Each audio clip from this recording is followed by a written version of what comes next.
Selamat siang sahabat Denglar, kembali di channel Gus D Bali Fishing. Kali ini saya duduk santai ya, sambil bersihkan joran saya kemarin yang dibawa trip ke Batur. Dan banyak sekali permintaan dari kalian bagaimana cara mancing ke Batur menggunakan tegek. Rangkaiannya seperti apa, pelampungnya seperti apa, tali yang digunakan seberapa besar, dan umpan yang bagus itu apa, rangkaian, terutama rangkaian untuk pancing lumutnya seperti apa. Di video ini saya akan jawab semuanya secara detail, jadi simak sampai habis, jangan dilewatkan atau jangan di skip. Salam Bali Fishing, mantap.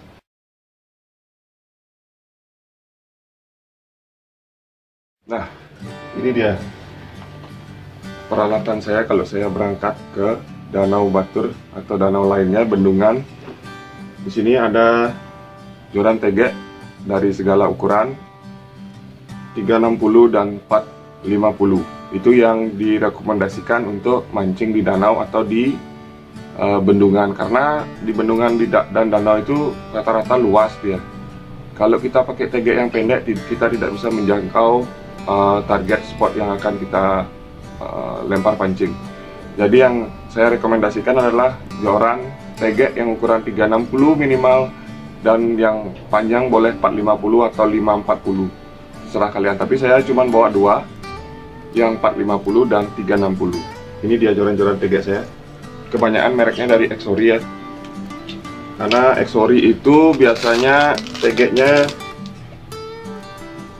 kalau orang Bali bilang janteng, lurus dia. Ini Exory high power. Ini panjangnya 4,5, 450 saya taruh ya.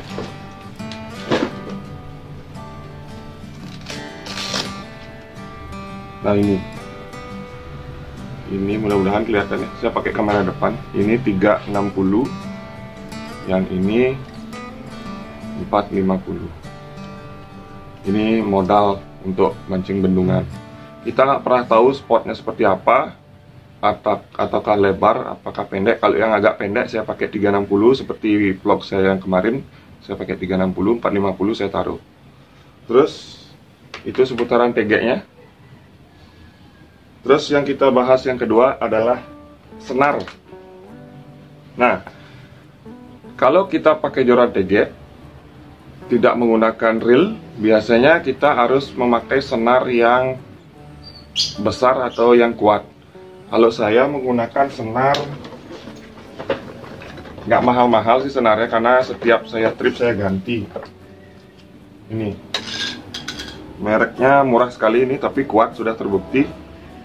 Ini dia, Nafis. Terbalik ya, karena saya pakai kamera depan. Ukurannya 0,20 mm atau 0,22 mm.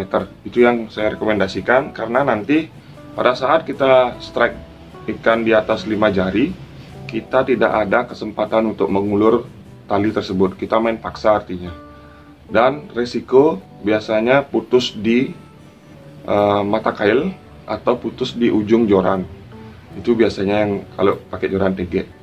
Saya rekomendasikan talinya ukuran 0,20 mm atau 0,22 atau 0,23. Itu yang bagus. Carilah merek yang lebih bagus dari ini. Ini saya pakai cuman 10.000, tapi saya buktikan dari dulu kuat dia. Cuman 10.000, karena setiap saya trip saya akan ganti talinya lagi untuk menghindari tali yang terkena kapak gitu, pas saat strike babon bisa putus. Saya ganti setiap trip. Itu untuk senar ya. Terus kita lanjutkan. Ini ada sekotak pelampung untuk mancing di bendungan atau danau. Saya senang pelampung yang seperti ini contohnya. Nah, nih, kalau orang bilang pelampung anti badai, ini ada lagi yang panjang. Nah, ini contoh-contoh pelampungnya. Yang sudah terakit juga sudah ada. Ini dia contoh-contoh pelampungnya. Kurang lebih panjangnya 10-15 cm saja. Nih, di setiap ujungnya semuanya cerah berwarna merah atau orange. Jadi selain warna merah atau orange, biasanya kalau di danau itu silau kita melihat. Ya, kalau ini setelannya nanti kelihatan merahnya saja. Di air cuman segini. Ya, ini juga di batas hitam ini. Segini dia kelihatan. Terus ini juga merahnya saja kelihatan. Jadi sangat jelas di danau. Ini pelampungnya sekitar panjangnya 10-15 cm. Ini menurut saya yang paling bagus untuk digunakan di danau. Itu untuk pelampungnya. Saya banyak punya koleksi. Ini dia koleksinya. Ya. Itu untuk pelampungnya. Nah, untuk rangkaiannya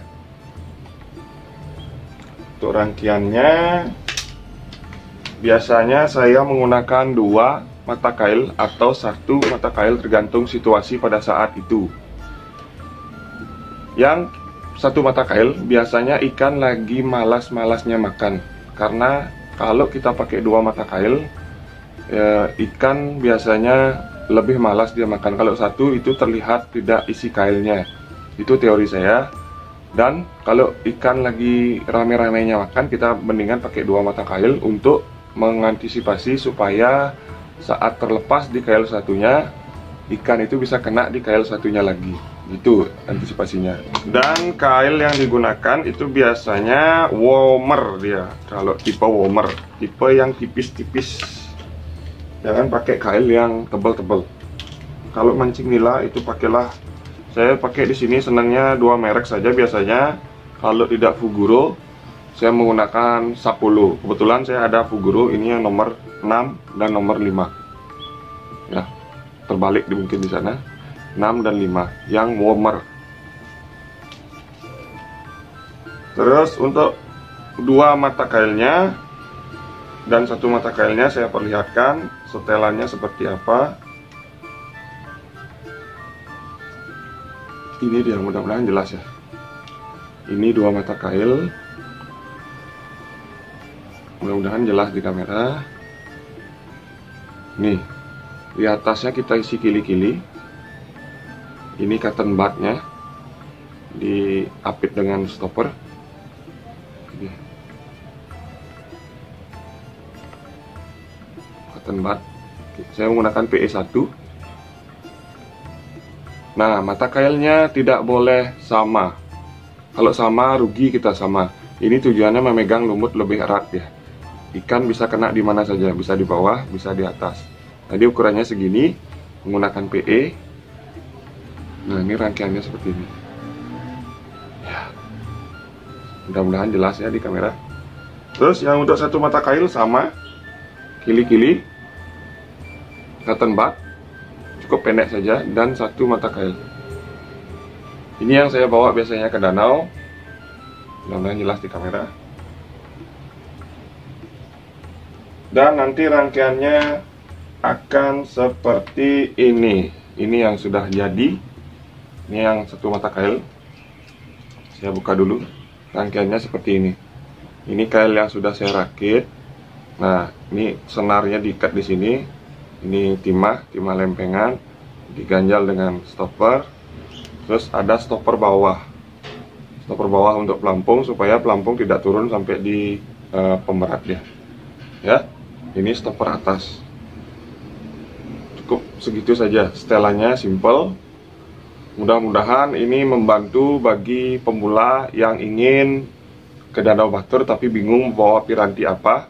Saya sarankan bawalah piranti tegek, lebih praktis dan lebih nyaman digunakan. Karena kalau kita bawa joran-joran UL main lumut di sana, target akan meleset. Maksudnya pada saat kita ingin membuang pancing itu di pojokan, kalau UL itu kan pelampungnya dia akan mundur terus. Kalau tegek kita bisa tentukan titik spot yang mana kita akan cari.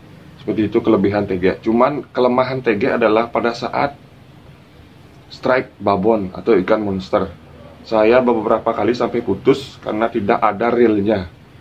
Ya, itu kelemahan tegek. Kalau kita pakai reel, kita mungkin bisa kendorkan dragnya supaya bisa terulur talinya, aman dari putus. Tapi kalau tegek tidak bisa. Cuman kelebihan tegek lebih banyak daripada kekurangannya, terutama pada saat strike. Ikan 3 jari 4 jari aja terasa lebih enak dia. Itu kelebihan tegek. Jadi teman-teman, ini sifatnya bukan menggurui atau menggurui. Setiap orang beda-beda, setelan pancingnya beda, tipe joran yang diinginkan beda. Saya cuman sharing apa yang saya sering pakai di danau. Alat-alatnya segini aja saya bawa. Ini 2 kotak alat pancing, potong kuku isi, dan lebih praktis menggunakan potong kuku daripada gunting. Terus senar-senar yang saya pakai di sana, ini ada 3. Saya masukkan semuanya dalam satu tas. Nah, tas ini saya beli di Shopee, bagus dia kalau untuk tegek. Di dalamnya kalau saya bisa isi kamera, isi makanan dan lain-lain, isi jas hujan bisa. Terus di luarnya ada tegek, bisa sampai nampung 7-8 tegek. Ini kebetulan ada 6 tegek saya bawa kemarin, belum sempat dibersihkan. Hari ini saya ingin membersihkan. Sekian dulu pengalaman saya. Ini sifatnya sharing-sharing saja, tidak, sekali lagi tidak sifatnya menggurui atau lebih tahu, saya sok tahu gitu, tidak. Tapi ini sharing pengalaman saya selama saya mancing di danau atau di bendungan. Jangan lupa saksikan video-video strike saya di danau atau di bendungan. Ada di bendungan Telaga Tunjung, ada di Danau Batur, dan lain-lain. Itu ada babonnya juga, menggunakan rata-rata menggunakan joran tegek. Jadi saya hanya men-sharing pengalaman saya. Jangan lupa dukung selalu channel Gus Dio Bali Fishing dengan cara like, comment, subscribe. Semoga kalian selalu amis dimanapun, baik di laut, di sungai, ataupun di parit-parit kecil. Salam dari saya dari Bali. Jangan lupa didukung konten ini supaya berkembang terus. Kita akan ketemu di video mancing berikutnya. Salam Bali Fishing, mantap.